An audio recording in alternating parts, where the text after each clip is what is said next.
제가 청년 때 피아노를 배우려고 레슨을 받았습니다. 계속 받았어야 되는데 중간에 중단을 했어요. 다시 또 시작을 해야 되겠다고 생각했는데 끝내 다시 시작을 못했습니다. 피아노 배울 때 제가 조금 칠 수 있었던 것이 엘리제를 위하여입니다. 그때는 아마 피아노 치는 사람들은 이걸 한 번쯤은 다 경험했던 것 같습니다. 지금은 아닙니다만은 이 엘리제를 위하여라는 이 곡이 어찌된 영문인지 어느 때부터 쓰레기차 후진할 때 기계음으로 이게 나왔습니다. 지금은 좀 바뀌었습니다만, 그래서 한때는 이 곡이 나오면은 쓰레기차가 연상되는 그런 웃은 일도 있었습니다. 이 엘리제를 위하여는 베토벤이 쓴 곡입니다. 그것도 그가 청력을 잃고 나서 듣지 못하는 가운데 쓴 그런 곡 중에 하나죠. 천재 음악가인 베토벤은 26살 때부터 청력에 문제가 생겼습니다. 그래서 굉장히 괴팍해지고 아주 극도로 예민했다고 합니다. 안타깝게도 그는 결국 청력을 잃고 맙니다. 청력을 잃었다는 것은 얼마나 낙심될 일입니까? 그런데 그 청력을 잃고 난 그 뒤부터 오히려 이 베토벤은 자신의 음악 세계에 깊이 몰두했습니다. 그리고 정말 불후의 명곡들을 남겼습니다. 우리가 잘 아는 교향곡 9번 합창, 또 5번 운명, 그런가 하면 월광 소나타, 또 오랫동안 발견되지 않다 나중에 발견한 이 엘리제를 위하여 등등의 수많은 명곡들을 남겼습니다. 귀가 들리지 않는다는 그 고통, 청력을 잃은 상실감, 정말 음악을 하는 사람에게는 없어서는 안 될 이 청력, 그것을 잃어버렸지만은 그 아픔과 상처가 오히려 이 베토벤을 더 깊은 음악의 세계로 몰두하게 했습니다.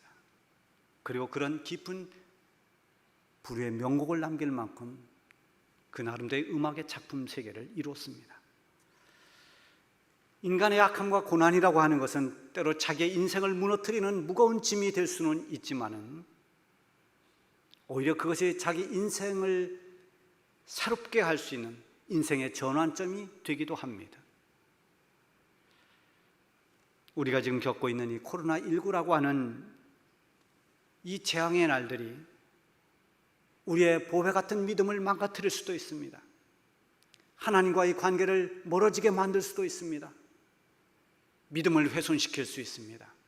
그러나 오히려 이 어려운 시대, 이 재앙의 때 우리는 이 아픔으로 인해서 더 하나님을 목마르게 사모하고 하나님의 은혜를 구하면서 평소에 경험해보지 못했던 하나님의 풍성한 은혜를 경험할 수 있는 절호의 기회이기도 한 것입니다.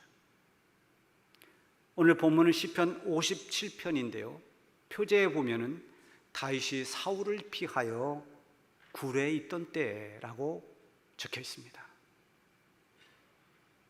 여러분, 사람이 굴에 있는다는 것은 정상이 아닙니다. 정상적인 삶을 사는 사람은 자기 집에 있어야 됩니다. 다윗이 그때 굴에서 있을 수밖에 없는 정말 가장 힘들고 어려운 시기를 보내고 있을 때입니다. 다윗이 사울을 피해서 굴에 있었던 적이 두 번 성경에 나오는데, 하나는 아둘람 굴이라고 하는 곳이고 또 하나는 엔게디 광야에 있는 한 굴입니다. 우리가 보통 엔게디 굴이라고 그렇게 말하죠. 이 어두운 굴 속에서 몸을 숨겨야 하는 형편이 말해주는 것처럼 다윗은 정말 고난과 위기 때를 겪었던 것입니다. 그래서 오늘의 이 본문은 고난과 위기를 맞은 우리 성도들이 과연 믿음을 어떻게 해야 되는지, 어떤 믿음을 가져야 하는지를 우리에게 말씀하고 있습니다. 그 첫 번째는 하나님의 은혜를 사모해야 한다는 것입니다. 1절에 반복되는 다윗의 기도가 있습니다. 하나님이여 내게 은혜를 베푸소서, 내게 은혜를 베푸소서. 우리 기독교의 특징을 무슨 종교라고 말하겠느냐라고 묻는다면 저는 주저없이 은혜의 종교라고 말하겠습니다. 우리 기독교는 은혜를 빼놓고는 설명할 수가 없습니다. 우리가 하나님께로부터 택함을 받은 것도 하나님의 은혜입니다. 우리가 예수님을 믿고 구원을 받은 것 역시도 하나님의 크신 은혜입니다. 우리가 성도로서 이 땅을 살아가는 동안 우리는 수없이 하나님의 은혜 가운데 살아갑니다. 은혜 없는 성도의 삶은 있을 수가 없습니다.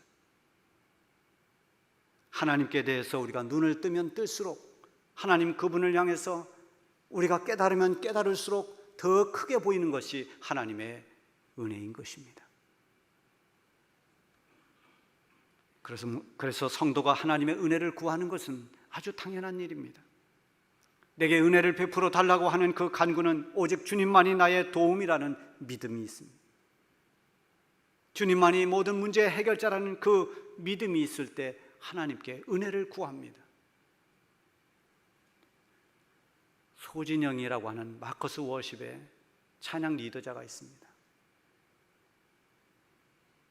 제가 안식년 때 그 마커스 찬양을 참 많이 들었습니다. 차에서 계속 들으며 다녔는데요, 이 소진영이라는 이 찬양 사역자의 삶을 책에서 읽고는 그게 새롭게 들렸습니다. 그가 25살 어린 나이에 만성 골수암 판정을 받았습니다. 그래서 항암제를 계속 먹으면서 고난과 씨름했습니다. 그리고 후에 또 아이를 낳게 되는데 그 아이를 살려달라고 매일 하나님 앞에 정말 눈물로 기도하지 않으면 살 수 없는, 정말 하나님의 은혜를 구하며 매달리지 않으면 안 되는 그런 고난의 날들을 보내면서 그가 쓴 가사가 오직 예수뿐이네 라고 하는 찬양입니다. 그가 직접 부르기도 했습니다.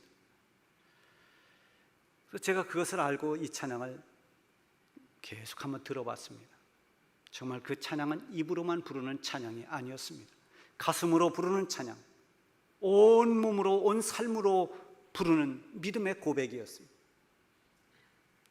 하나님의 은혜가 얼마나 소중한가를 공감하게 하는 그런 찬양이었습니다. 가사가 이렇습니다.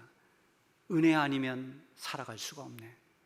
호흡마저도 다 주의 것이니 세상 평안과 위로 내게 없어도 예수, 오직 예수뿐이네. 크신 계획 다 볼 수도 없고 작은 고난에 지쳐도 주께 묶인 나의 모든 삶 버티고 견디게 하시네. 그 고난 속에서도 버틸 수 있는 힘이 어디에서 나왔는가? 하나님의 은혜 때문입니다. 은혜 아니면 도무지 살아갈 수 없는 그 속에서 하나님 은혜로 살아갑니다. 숨쉬기조차 힘든 그 고난 속에서도 주님의 은혜가 임하면 살 수 있는 것입니다. 다윗은 지금 사방이 캄캄한 동굴 속에서 사울왕이 좁혀오는 그 포위망이 숨막힐 정도로 고통스러웠을 것입니다. 그때 그가 하나님께 외친 간구가 하나님이여 내게 은혜를 베풀어 주소서, 나에게 은혜를 베풀어 주소서. 앞서 말씀드린 것처럼 하나님의 은혜를 갈구한다는 것은 오직 하나님만이 나의 도움이십니다. 하나님만이 나를 지켜주실 수 있습니다. 이 믿음 때문입니다. 돈으로도 해결할 수가 없고 힘으로도 해결 안 되는 오직 하나님만이 답이라는 믿음을 가질 때 우리는 전적으로 하나님의 은혜를 사모하고 그 은혜를 구하게 되는 것입니다. 은혜 아니면 살아갈 수가 없다는 이 믿음을 가지고 있으면 절대로 교만할 수가 없습니다. 하나님을 결코 멀리 할 수가 없습니다. 예배를 소홀히 여기지 않습니다. 이 시대가 흉흉하고 환난의 바람이 불어올수록 더 필요한 것은 하나님 은혜입니다. 어두운 굴 속에서 하나님이여 내게 은혜를 베풀어 달라고 기도한 이 다윗의 기도에 하나님은 응답하셨습니다. 지금 우리가 간절히 구해야 할 것은 하나님께서 베풀어 주시는 하늘의 은혜입니다. 다윗처럼 사모하는 마음을 가지고 우리가 하나님의 은혜를 구할 때 하나님께서 우리에게 긍휼과 응답을 주실 것입니다. 이어서 하나님을 피난처로 삼아야 합니다. 1절 하반절에 보면 내 영혼이 주께로 피하되 주의 날개 그늘 아래에서 이 재앙들이 지나기까지 피하리이다. 다윗이 지금 사울왕을 피해서 굴 속에 숨어 있습니다. 다윗의 진정한 피난처는 아둘람 굴도 아니고 엔게디 광야에 있는 굴도 아닙니다. 다윗의 피난처는 언제나 하나님이었습니다. 다윗이 하나님을 피난처로 삼는 이유는 아주 명확합니다. 하나님만이 모든 위험으로부터 나를 지켜주실 수 있는 분임을 믿기 때문입니다.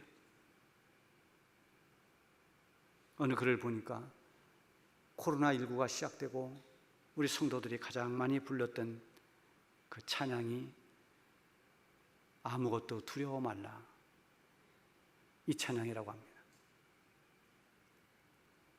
우리 설교 전에 이영화 자매가 바이올린 연주를 한 그 곡이 바로 아무것도 염려하지 두려워하지 말랍니다. 아무것도 두려워 말라, 주 너의 하나님이 지켜주시네. 놀라지 마라, 겁내지 마라, 주님 나를 지켜주시네. 힘들고 어려울 때일수록 나를 지켜주시는 그분이 필요한 것입니다. 두려운 마음이 생길수록 나를 보호해 주시고 지켜주시는 그분을 사모하게 됩니다. 하나님이 나를 지켜주신다는 이 믿음이 있으면 두려움을 이겨낼 수 있습니다. 하나님 품 안이 가장 안전한 피난처임을 믿는 사람은 하나님을 점점 더 가까이 하게 됩니다. 한국의 지성인으로 유명한 이어령 박사가 일제시대 때 초등학교 다녔던 그 시절 이야기를 했습니다. 이분이 어릴 때부터 호기심이 많고 모든 게 궁금해서 한 번은 선생님에게 이런 질문을 했다고 그래요. 선생님, 왜 다른 새들은 다 높은 나무에 집을 짓고 또 깊은 숲속에 안 보이는 그런 곳에 집을 짓는데 제비는 왜 사람이 사는 처마에다 집을 짓습니까? 그랬더니 선생님이 대답 대신 뺨을 한 대 때리더랍니다. 쓸데없는 질문한다고 뺨만 맞았다는 거예요. 그게 늘 궁금했는데 이분이 훗날 하나님 앞에 돌아와서 성경을 읽으면서 나름대로 답을 얻었다는 겁니다. 아, 제비가 사람을 믿기 때문에 처마에다 집을 짓는다. 제비가 사람을 믿고 의지하기 때문에 사람이 사는 그 집 처마에 집을 짓고 새끼를 낳고 키운다는 겁니다. 사람 곁에 있는 것이 가장 안전하다고 그렇게 믿는 거죠. 사람이 사는 집에 있으면 매나 독수리가 접근 못합니다. 뱀이 가까이에 물지 못합니다. 그래서 그 어떤 것도 제비집을 건드리지 못하니 가장 좋은 그런 피난처라고 생각했다는 거죠. 여러분, 우리의 피난처는 어디입니까? 어떤 위기 속에서도 우리가 안전하게 피할 수 있는 그곳은 어디입니까? 그것은 두말할 것도 없이 하나님의 품인 것입니다. 오늘 다시 말하는 주님의 날개 아래입니다. 거기는 악한 마귀가 넘볼 수 없습니다. 거기는 어떤 열악한 환경도 어떤 극심한 고난도 우리를 넘어뜨리지 못합니다. 우리가 이달에 부를 8월의 찬양에도 이 고백이 있습니다. 하나님은 우리의 피난처가 되시며 환난 중에 우리의 힘과 도움이시라. 시편 46편 말씀을 가사화한 것입니다. 하나님이 우리의 피난처이십니다. 다윗은 지금 이 재앙이 다 지나가기까지 나는 주의 날개 아래 피하겠다고 그렇게 말합니다. 그는 어떤 시련 속에서도 하나님을 피난처로 삼았습니다. 위기가 심하면 심할수록 주님의 날개 아래로 더 깊이 파고들었습니다. 그곳이 가장 안전하기 때문입니다. 다윗이 지금 겪고 있는 재앙은 사울에게 쫓겨다니는 정말 피말리는 도망자의 삶입니다. 이 재앙이 언제 끝날지 알지 못합니다. 그러나 언젠가는 이 재앙이 지나갈 것을 믿고 있습니다. 이 재앙이 지나기까지 주의 날개 아래 피하리이다. 그날을 기다리면서 환난과 위기 속에서도 하나님의 품 안에서 보호를 받은 것입니다. 지금 우리가 겪고 있는 재앙은 전염병 재앙입니다. 모든 삶이 통제를 받고 있습니다. 불편한 것이 한두 가지가 아닙니다.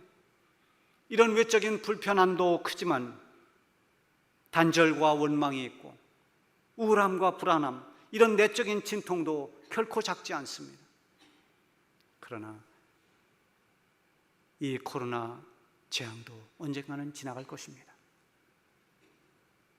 중요한 것은 이 재앙이 지나기까지 주님의 날개 아래에 있느냐 하는 것입니다. 하나님을 피난처로 삼고 하나님만이 환난 중에 우리의 힘과 도움이 되심을 믿고 의지해야 됩니다.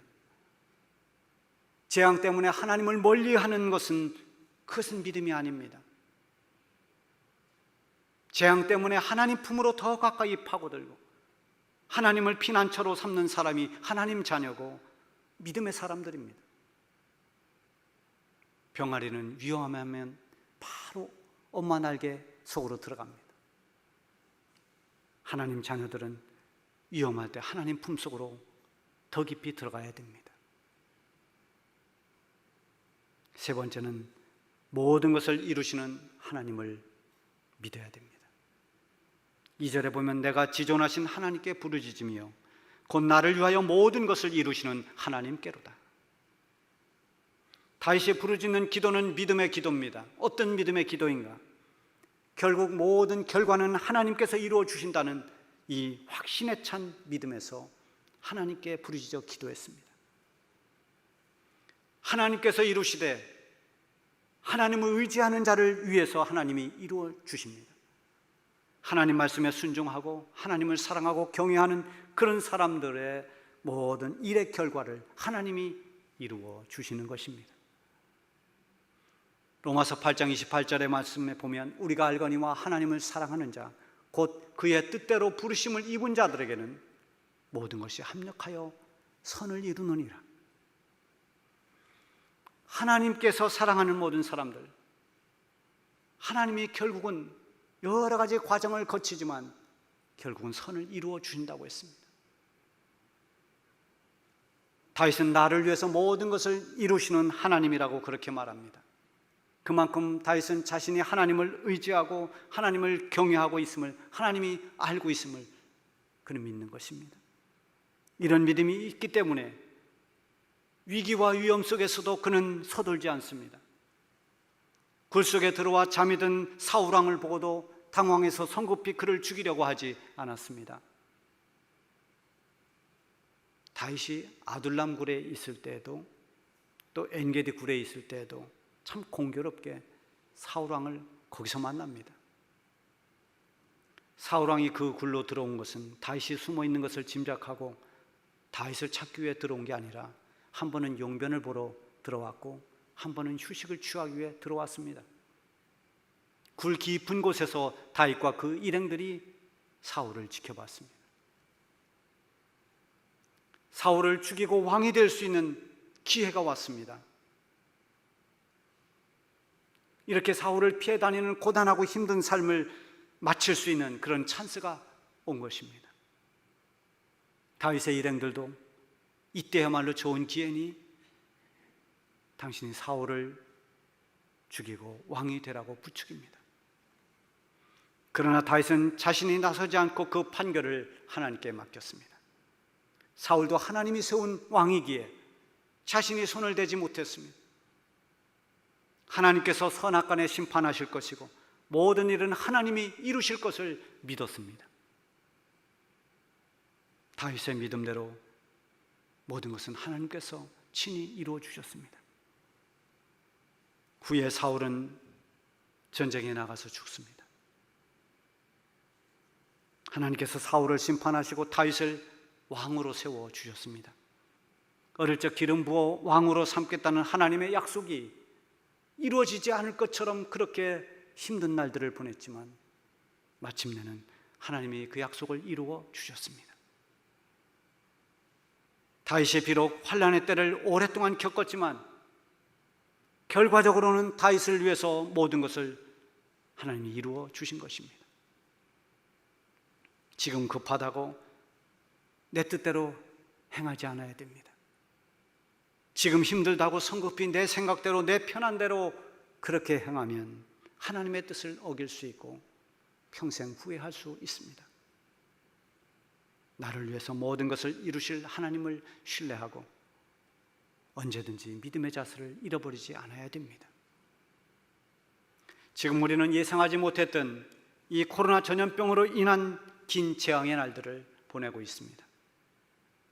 하나님의 은혜와 긍휼이 절대적으로 필요한 때입니다.